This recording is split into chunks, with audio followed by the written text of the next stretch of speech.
आर्द्रा, देखो मृगशिरा में क्या हुआ है, चाइल्ड बहुत ज्यादा क्यूरियस हो गया है ना। अश्विनी नक्षत्र में क्या हुआ है, सोल ढूंढ रही है, भरणी में सोल को वूम मिल गया है, कृतिका में कट हुआ है, तो उसकी इंडिविजुअल एक आइडेंटिटी क्रिएट हुई है।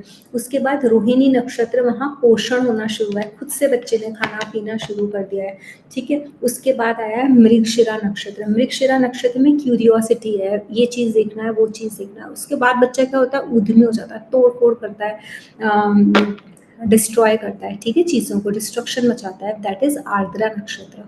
आर्द्रा जो नक्षत्र है वो अगर देखा जाएगा तो जेमिनी साइन में, जेमिनाई साइन मतलब 3 नंबर के जिसकी भी राशि में, जिस राशि में भी जहाँ पर 3 नंबर लिखा हुआ है वहाँ पर जो भी प्लैनेट बैठा है 6 डिग्री 40 मिनट से लेकर के 20 डिग्री तक का जेमिनाई में, वो कहाँ पड़ रहा है, वो आर्द्रा नक्षत्र में फॉल हो रहा है, ठीक है। और आर्द्रा नक्षत्र के रूलिंग प्लैनेट कौन है, कौन बताएगा, आर्द्रा को कौन रूल करता है, रूलिंग प्लैनेट आर्द्रा के राहु, परफेक्ट परफेक्ट, आर्द्रा को राहु रूल करता है। तो मतलब जिस बच्चे का जन्म आर्द्रा नक्षत्र में हुआ है, इसका मतलब क्या है, उसकी राहु की महादशा में उसका जन्म हुआ है, ठीक है। अब जो मैं एक क्लासेस बोल रही हूँ, एक सीरीज आज चल रही है ना, जो अभी यूट्यूब पर जो मेरे वीडियो आ रहा है, उसमें मैंने क्या सिखा रही हूँ, मैं यही सिखा रही हूँ, नक्षत्र डिस्पोजिटर। नक्षत्र डिस्पोजिटर का मतलब क्या है, जैसे कि किसी का कोई भी प्लैनेट जेमिनाई साइन में 6 डिग्री 40 मिनट से लेकर 20 डिग्री तक बैठा है, मतलब वो आर्द्रा नक्षत्र में बैठा है, तो आर्द्रा नक्षत्र का डिस्पोजिटर कौन है, नक्षत्र डिस्पोजिटर इज राहु, ठीक है। तो जब आप ये देखोगे कि जेमिनाई साइन में बैठा हुआ प्लैनेट बिहेव कैसा करेगा, वो रुद्र जैसा बिहेव करेगा, डिस्ट्रक्शन, आर्द्रा जैसा बिहेव करेगा, क्योंकि आर्द्रा नक्षत्र में डिस्ट्रक्शन है, उसके जो डेटी हैं, जो उसके देवता हैं वो रुद्र हैं, जो भगवान शिव के जो 11 रुद्र जो रूप हैं उनमें से एक रूप है उनका रुद्र। तो रुद्र का काम क्या है, डिस्ट्रक्शन करना, नॉट क्रिएशन। तो यहाँ पर डिस्ट्रक्शन है, ये नक्षत्र डिस्ट्रक्शन करता है, कैसा डिस्ट्रक्शन करता है, यहाँ आर्द्रा नक्षत्र में टीयर ड्रॉप भी है, नमी है, मॉइस्चर है, तो वो जो तूफान आता है, आप देखो जब बादल गरज रहे हैं, कड़क रही बिजली जोर से, इसका मतलब उस टाइम में ना वायुमंडल में आर्द्रा नक्षत्र चंद्रमा गोचर कर रहा हो या ना कर रहा हो, बट वो एनर्जी क्रिएट हो रही है वहां पर आर्द्रा की।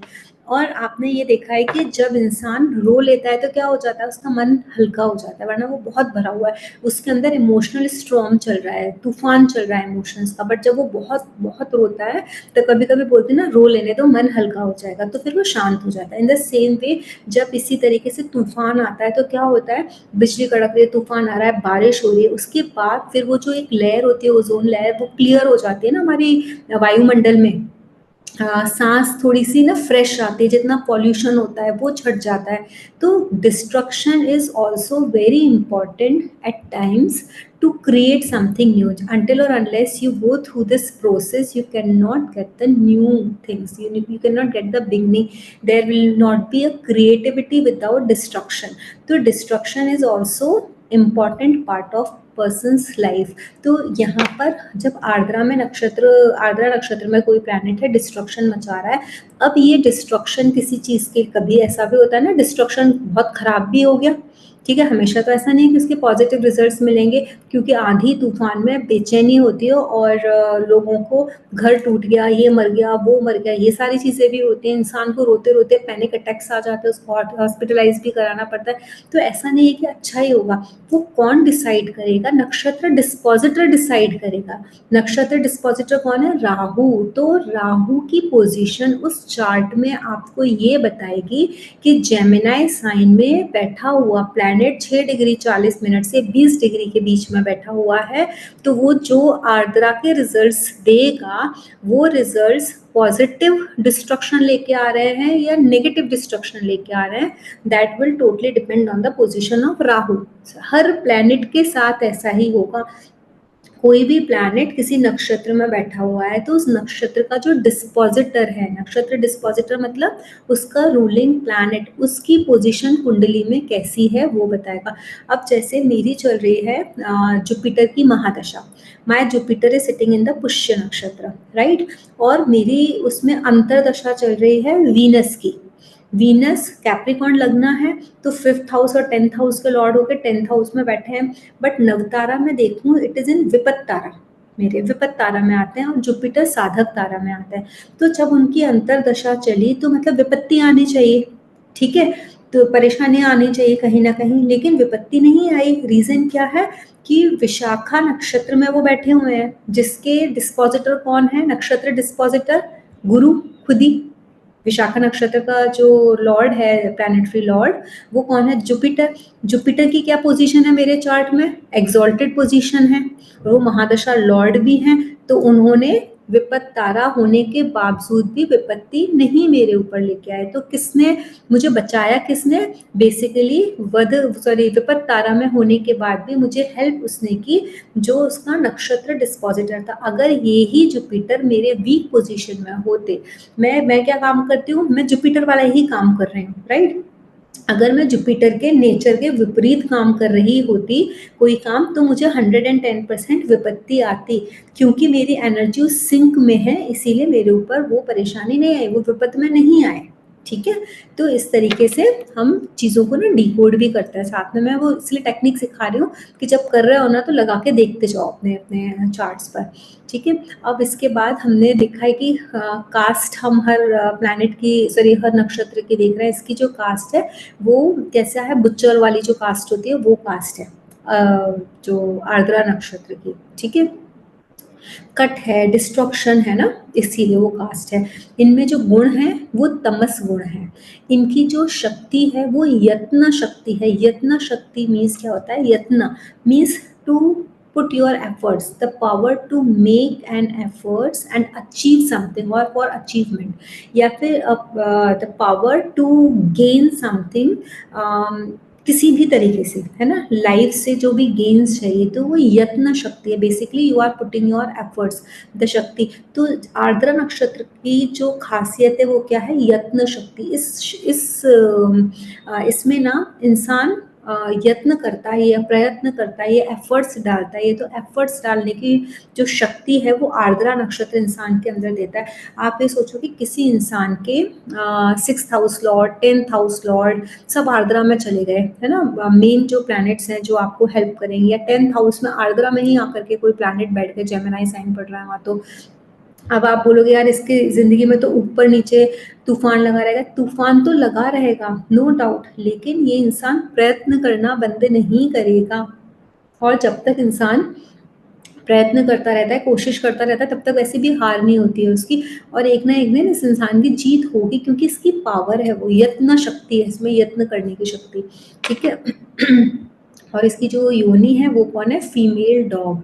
वाई फीमेल डॉग, जैसे मैंने बताया था कि 26 नक्षत्रों के काउंटर पार्ट्स होते हैं, तो 13 जानवर नक्षत्रों को मिले हुए 13 एनिमल्स, जिनके काउंटर पार्ट्स पे मेल भी है और फीमेल भी है। तो 13 + 13 इज 26 होगा।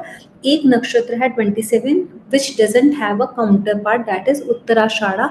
उसका जो ये होता है योनि होती है, दैट इज नेवला, मोंगूज होती है, ठीक है। तो ऐसे ही इसकी जो है वो है फीमेल डॉग। अब फीमेल डॉग है वो कौन, उसकी सवारी कौन करता है, किसके किसके साथ रहते हैं, भैरव बाबा के साथ, है ना। तो काल भैरव की उपासना, भैरव रूप की उपासना, आर्द्रा नक्षत्र वालों को रुद्राभिषेक करना कॉन्स्टेंटली, अगर आर्द्रा नक्षत्र में आपके प्लैनेट्स है, ये इन लोगों को बहुत अच्छा रिजल्ट देता है। दिस नक्षत्र is very good for transformation. किसी इंसान के अंदर अगर वो शक्ति है ना, ताकत है ना, मुझे ट्रांसफॉर्म चीज़ों को करना है, इस नक्षत्र में प्लैनेट है, तो ये बहुत पॉजिटिव भी है, आपको पॉजिटिवली भी ये रिजल्ट दे सकता है, नेगेटिव भी दे सकता है, डिस्ट्रक्शन है, बट इसको पॉजिटिव करना कैसे कर लोगे, भैरव बाबा की उपासना करके वो आपको राइट डायरेक्शन में लेके जाएंगे, और रुद्राभिषेक करके, भगवान शिव की आराधना करके आप इस नक्षत्र को पॉजिटिव कर सकते हो। डायरेक्शन इसका कौन सा होता है, वेस्ट डायरेक्शन होता है। अब ये जो रुद्र हैं, अब इनसे ना आप ये देखोगे कि क्या चीज़ कनेक्टेड है।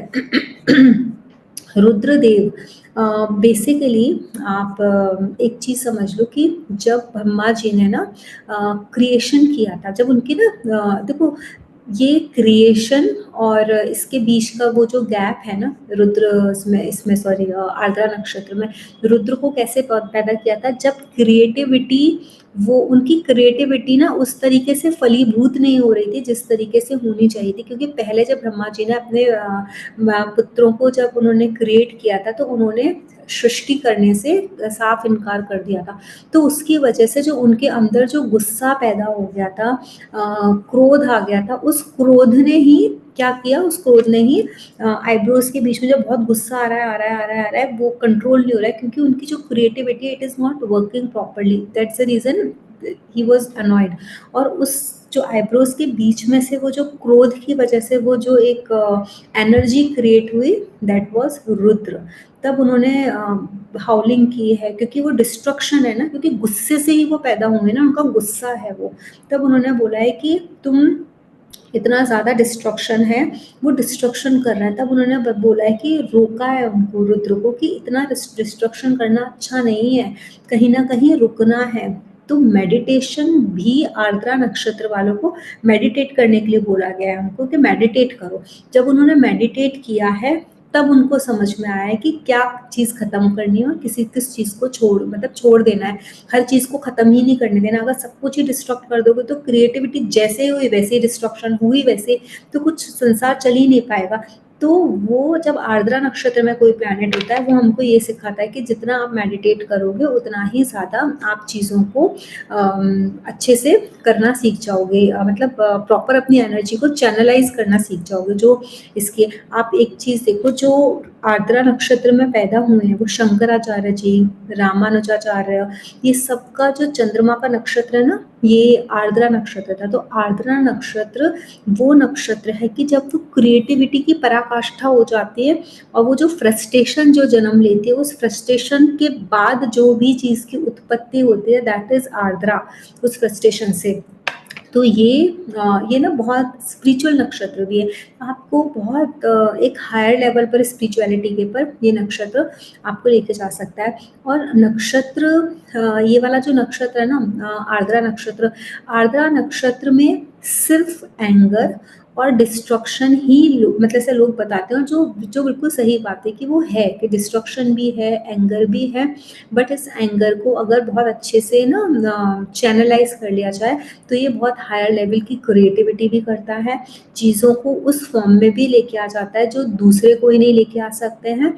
इवन जो क्रिएटिविटी है वो भी यहीं पर आती है, क्योंकि जब चीज़ खराब हो जाती है तो उसको ठीक भी होती है। इवन कुछ चीज़ों को ना रेस्ट करना भी हमारी लाइफ में ज़रूरी होता है। हमारी बॉडी कॉन्स्टेंटली काम कर रही है, अगर वो हम अपनी बॉडी का ध्यान नहीं देते हैं तो आप देखो वो हमसे रेस्ट करा लेती है, प्रकृति हमसे रेस्ट करा लेती है। बिकॉज मतलब बॉडी हम ना कॉन्स्टेंटली अपनी बॉडी को यूज़ किए जा रहे हैं, without eating, without sleeping, constantly we are working. तो एक दिन क्या होगा, वो ऑटोमेटिकली शट डाउन हो जाएगी, वी फॉल सिक, और फिर हम चाह करके भी कोई काम नहीं कर पाएंगे। तो ये जो आर्द्रा की एनर्जी है, ये वही एनर्जी है कि जब हम बहुत ज़्यादा अपनी क्रिएटिविटी का या अपनी एनर्जी का यूज़ कर लेते हैं, when things need rest in peace, वो पीस में रेस्ट करना चाहते हैं, वो वाला रिप वाला रेस्ट इन पीस नहीं, वो जो हमारी एक्टिविटीज़ है उनको रेस्ट मतलब पीसफुली उनको एक जो रेस्ट चाहिए, वो आर्द्रा नक्षत्र है। वो डिस्ट्रक्शन के बाद का जो क्रिएशन है, दैट इज ऑल्सो आर्द्रा।